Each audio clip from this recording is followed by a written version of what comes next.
Railway सामान्य विज्ञान speedy test paper previous question series को आगे बढ़ाते हुए आज की क्लास में हम टेस्ट पेपर नंबर 16 कवर करेंगे। और मोस्ट इंपोर्टेंट टॉपिक किन किन के टॉपिकों के क्वेश्चन कवर करेंगे आज की क्लास में हम प्यारे बच्चों।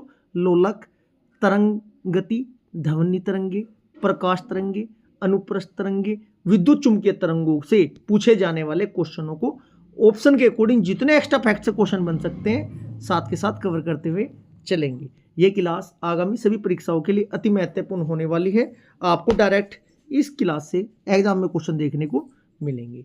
क्लास स्टार्ट करते हैं। Question number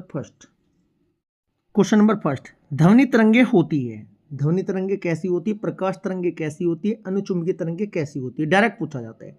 question number first का राइट आंसर होगा ध्वनि तरंगे होती है अनुदैर्घ्य। अब मैं आपको ट्रिक से याद करा देता हूँ। ध्वनि तरंगों में क्या लिखा हुआ है, ध लिखा हुआ है बच्चों, और अनुदैर्घ्य में भी ध है। जब बात करेंगे हम प्रकाश तरंगों की, प्रकाश तरंगे कैसी होती है, प्रकाश में प लिखा हुआ है और अनुप्रस्थ में प होता है। प से प्रकाश और ध से ध्वनि, ऐसे आप याद रख सकते हो। कुल मिलाकर कहने का तात्पर्य है ध्वनि तरंगे कैसी होती है, ध्वनि तरंगे अनुदैर्घ्य होती है जबकि प्रकाश तरंगे अनुप्रस्थ होती है। नेक्स्ट क्वेश्चन, ध्वनि का अध्ययन कहलाता है। क्वेश्चन नंबर सेकंड का राइट आंसर होगा ध्वनि का अध्ययन क्या कहलाता है प्यारे बच्चों, इसे बोलते हैं एक्ूस्टिक।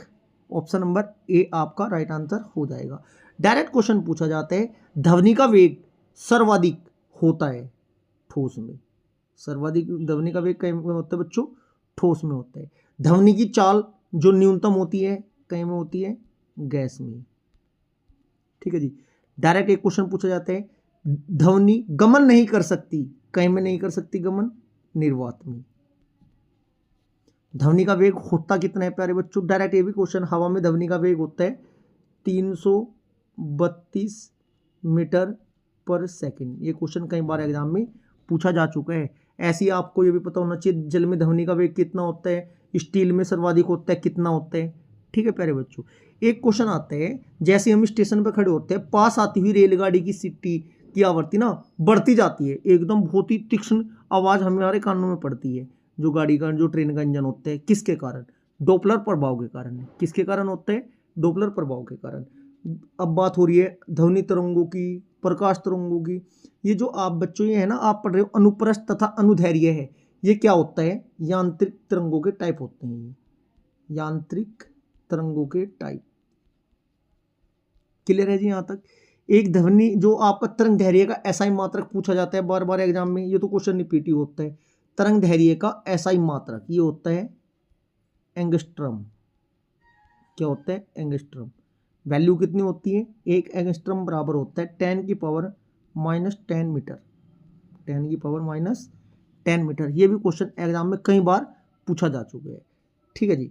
Next question, question number third, हवा में ध्वनि का वेग कितना होता है। क्वेश्चन नंबर थर्ड का राइट आंसर होगा option number B, 332 metre per second. Question number 4, जब लोलक की लंबाई 4 गुनी हो जाती है तो उसका आवर्तकाल, लंबाई 4 गुना हो जाएगी तो आवर्तकाल क्या हो जाएगा, दुगना हो जाएगा। ठीक है जी। नेक्स्ट क्वेश्चन, क्वेश्चन नंबर 5, श्रव्य तरंगों की आवृत्ति होती है कितनी। क्वेश्चन नंबर 5 का राइट आंसर होगा 20 से लेकर 20,000 हर्ट्ज तक। क्वेश्चन नंबर 6, ध्वनि तरंगे किसमें संचरण नहीं कर सकती। क्वेश्चन नंबर 6 का राइट आंसर होगा ऑप्शन नंबर सी, निर्वात में संचरण नहीं कर सकती। नेक्स्ट क्वेश्चन, क्वेश्चन नंबर 7, ध्वनि की तीव्रता का मात्रक होता है। क्वेश्चन नंबर 7 का राइट आंसर होगा ऑप्शन नंबर बी, ध्वनि है ना जो हम कहीं मापते हैं बच्चों, डीबी बोले तो डेसिबल। क्वेश्चन नंबर 8, साधारण बातचीत के ध्वनि की तीव्रता होती है। क्वेश्चन नंबर 8 का राइट आंसर होगा ऑप्शन नंबर सी, 30 से 40 डेसिबल। मोस्ट इंपोर्टेंट क्वेश्चन है 9वां बच्चों, पैराबैंगनी किरणों की खोज किसने की थी। क्वेश्चन नंबर 9 का राइट आंसर होगा जोहान रिटर ने। क्वेश्चन नंबर 10, विद्युत चुंबकीय तरंगे होती है कैसी। क्वेश्चन नंबर 10 का राइट आंसर होगा ये होती है आपकी अनुप्रस्थ तरंगे। क्वेश्चन नंबर 11, सोनार तकनीक में किसका उपयोग होता है। क्वेश्चन नंबर 11 का राइट आंसर होगा ये होता है प्रसर्व्य तरंगों का। किसका होता है, प्रसर्व तरंगों का। क्वेश्चन नंबर 12, प्रतिध्वनि सुनने के लिए श्रोता एवं परावर्तक सतह की बीच की न्यूनतम दूरी कितनी होती है। क्वेश्चन नंबर 12 का राइट आंसर होगा ऑप्शन नंबर सी, कितनी होती है, 17 metre. Next question, question number 13, तरंग दैर्घ्य का एसआई मात्रक क्या होता है। क्वेश्चन नंबर 13 का राइट आंसर होगा ऑप्शन नंबर ए, तरंग दैर्घ्य का एसआई मात्रक क्या होता है, मीटर होता है। बच्चों इस तरंग दैर्घ्य से भी डायरेक्ट क्वेश्चन किस टाइप से पूछे जाते हैं वो भी मैं बता देता हूँ। डायरेक्ट पूछ लिया जाएगा कि कान पर ध्वनि का प्रभाव कितने सेकंड तक रहता है, 1/10 सेकंड तक आपका रहता है।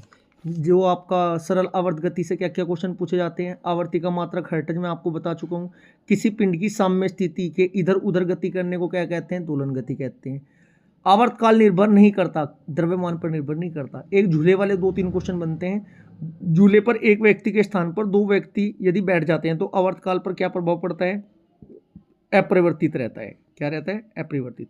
प्रतिबल का मात्रक कल की क्लास में मैं आपको बता चुका हूँ, न्यूटन पर मीटर स्क्वायर होता है या पास्कल भी बोलते हैं। एक क्वेश्चन पूछा जाता है हुक का नियम के अकॉर्डिंग प्रतिबल अपॉन विकृति बराबर क्या होता है, ई होता है। ठीक है जी। कोशिका तत्व वाले, प्रत्यास्थता वाले, श्यानता वाले, बर्नौली की प्रमेय वाले, ये सभी के उदाहरण में टेस्ट नंबर 15 में कवर करा चुका हूँ। उस टेस्ट को अच्छे से कवर कर लेना, वहाँ से भी क्वेश्चन पूछे जाने के चांस एग्जाम में बनते हैं। ठीक है जी। क्वेश्चन नंबर 14, डोपलर प्रभाव किससे संबंधित है। क्वेश्चन नंबर 14 का राइट आंसर होगा ऑप्शन नंबर डी, ध्वनि से। किससे है जी, ध्वनि से। जो मैं आपको एक क्वेश्चन बताया था अभी थोड़ी देर पहले बच्चों कि भाई जो ट्रेन की आवाज़ है या हॉर्न है, स्टेशन पर जब खड़े होते हैं दूर से थोड़ा अच्छा सा लगता है, लेकिन जैसे जैसे पास आता है तो बहुत ही तेज हमारे कानों में पड़ता है। क्यों, डोपलर प्रभाव के कारण ही ऐसा आपका होता है। क्लियर है, इतना आपको पता होना जरूरी है। नेक्स्ट क्वेश्चन, क्वेश्चन नंबर 15, कान पर ध्वनि का प्रभाव कितने समय तक रहता है। Right answer option number A, 1/10 second तक रहता है। क्वेश्चन नंबर 16, ध्वनि का तारतु किस पर निर्भर करता है। क्वेश्चन नंबर 16 का राइट आंसर होगा ऑप्शन नंबर सी, आवर्ती पर करता है। एक आवर्ती से क्वेश्चन पूछा जाते हैं, जैसे कि व्यक्ति एक तो मेल की आवाज़ और एक फीमेल की आवाज़ से भी क्वेश्चन एग्जाम में पूछा जाता है। क्वेश्चन क्या पूछा जाता है, महिलाओं की आवाज़ पुरुषों की अपेक्षा तीक्ष्ण होती है। क्यों बच्चों, क्योंकि महिलाओं की आवाज़ का है ना तारतम्य अधिक होता है। ध्वनि तीव्रता क्या में मापी जाती है, डेसिबल में मापी जाती है। सामान्य बातचीत की ध्वनि तीव्रता कितनी होती है, 30 से 40 मीटर आपकी होती है। क्लियर है जी। एक क्वेश्चन स्टेथोस्कोप से पूछा जाता है। स्टेथोस्कोप जो होता है किस सिद्धांत पर कार्य करते हैं, ध्वनि के प्रवर्तन। ये क्या होता है सर, जो डॉक्टरों के पास वो कान में लगा के हर छाती पर लगा के चेक करते हैं ना, उसे ही बोलते हैं स्टेथोस्कोप। या ऐसे भी पूछा जा सकता है क्वेश्चन, हृदय की धड़कन सुनते हैं कहीं से, स्टेथोस्कोप से। इसकी खोज किसने की थी, ये इंपॉर्टेंट क्वेश्चन है। स्टेथोस्कोप की खोज की थी रेते लेनेक। रेते लेनक ये कहाँ के थे, ये आपके फ्रांस के थे। क्लियर है जी। क्वेश्चन नंबर 17, किसकी तरंग लंबाई सबसे अधिक होती है। क्वेश्चन नंबर 17 का राइट आंसर हो जाएगा ऑप्शन नंबर सी, रेडियो तरंग होगी। क्वेश्चन नंबर 18, किस माध्यम से ध्वनि की चाल अधिक होती है। किस माध्यम में ध्वनि की चाल अधिक होती है। क्वेश्चन नंबर 18 का राइट आंसर होगा ऑप्शन नंबर ए, ठोस की। क्वेश्चन नंबर 19, कॉस्मिक किरणें होती है। 19 का राइट आंसर होगा कैसी, आवेशित कण। क्वेश्चन नंबर 20, दूर संचार के लिए प्रयुक्त तरंग है। क्वेश्चन नंबर 20 का राइट आंसर होगा option number D, microwave. Question number 21, ध्वनि तरंगे गमन करती है। 21 का राइट आंसर होगा कैसे करती है, लंबवत। क्वेश्चन नंबर 22 इंपोर्टेंट है, प्रकाश तरंग किस प्रकार की तरंग है। क्वेश्चन नंबर 22 का राइट आंसर होगा अनुप्रस्थ, जबकि अनुदैर्घ्य है ध्वनि तरंगे। क्वेश्चन नंबर 23, पराश्रव्य ध्वनियों की आवृत्ति होती है कितनी। 23 का राइट आंसर होगा 2000 हर्ट्ज से अधिक। क्वेश्चन नंबर 24, एक्स किरणों की खोज किसने की थी, इंपोर्टेंट क्वेश्चन है ये। 24 का राइट आंसर होगा option number C, Roentgen. Question number 25, कोई लड़की झूला झूलते खड़ी हो जाती है तो आवर्तकाल पर क्या प्रभाव पड़ेगा। क्वेश्चन नंबर 25 का राइट आंसर होगा घट जाएगा, option number B. Question number 26, लोलक घड़ियां गर्मियों में क्यों सुस्त हो जाती है। क्वेश्चन नंबर 26 का राइट आंसर होगा ऑप्शन नंबर सी, गर्मी में लोलक की लंबाई बढ़ जाती है। क्वेश्चन नंबर 27, किसी लोलक की लंबाई 4 गुना बढ़ जाती है तो आवर्तकाल पर क्या प्रभाव पड़ेगा। 27 का right answer option number B, 2 गुना हो जाएगा। क्वेश्चन नंबर 28, ध्वनि तरंगे किस कारण प्रतिध्वनि उत्पन्न करती है। 28 का राइट आंसर क्या होगा प्यारे बच्चों, ऑप्शन नंबर बी, परावर्तन के कारण। क्वेश्चन नंबर 29, विद्युत चुम्बकीय तरंगे बनी होती है किससे।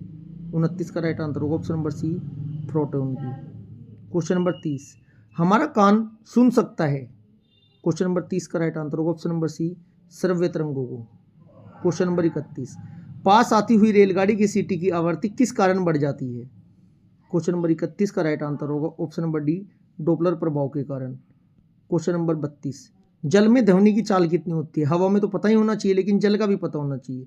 32 का राइट आंसर होगा ऑप्शन नंबर सी, 1483 metre per second. Question number 33, ध्वनि की चाल किस माध्यम में न्यूनतम होती है। क्वेश्चन नंबर 33 का राइट आंसर होगा ऑप्शन नंबर सी, गैसों में। अधिक कहीं में होगी, ठोस में। क्वेश्चन नंबर 34, एक एंगस्ट्रॉम बराबर होते हैं 10 मीटर। ऑप्शन नंबर बी आपका राइट आंसर होगा। एंगस्ट्रॉम किसकी मात्रक होता है, तरंग दैर्घ्य का मात्रक होता है। प्यारे बच्चों, ये क्लास हमारी यहीं पर समाप्त होती है। यदि क्लास आपको अच्छी लगी, वीडियो को ज़्यादा लाइक करें, शेयर करें। यदि आपने अभी तक चैनल को सब्सक्राइब नहीं किया तो चैनल को सब्सक्राइब जरूर करें। Thank you.